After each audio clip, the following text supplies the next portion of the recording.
अस्सलामुअलैकुम गाइज़, मैं हूं किफ़ायतुल्लाह और आप देख रहे हैं आप अपना YouTube channel village life secret. लो दोस्तों, ये सामने जो है ना आज सूरज गुरूब हो रहा है 2021 का 31 दिसंबर बरोज़ जुम्मतुल-मुबारक 2021 जो है ना आज इख्तिताम पजीर हो रहा है।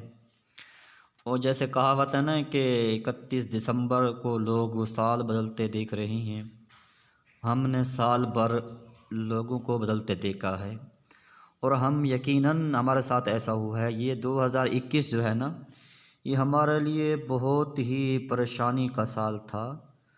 तो मेरी अल्लाह से दुआ है कि आने वाला साल जो है हमारे लिए खुशियों का बायस बने, रहमत का बायस बने, बरकत का बायस बने।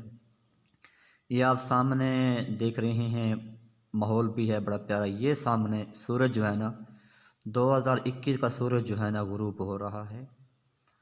हाँ जी, 2021 31 दिसंबर बरोज़ जुम्मतुल मुबारक का ये दिन है जहाँ 2021 अपने इख्तिताम को पहुँचा।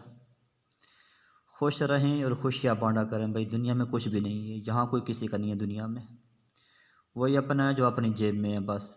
ये सब झूठ है सब कुछ। ये देखिए सामने सूरज की किरणें आपको नज़र आ रही होंगी। ये देखें सामने सूरज का मंज़र है 2021 वाला। हमारे चैनल को सब्सक्राइब कीजिएगा, बेल आइकन दबा दीजिएगा। हमारी हर नई आने वाली वीडियो सबसे पहले आप तक पहुंचेगी। अल्लाह हाफ़िज़।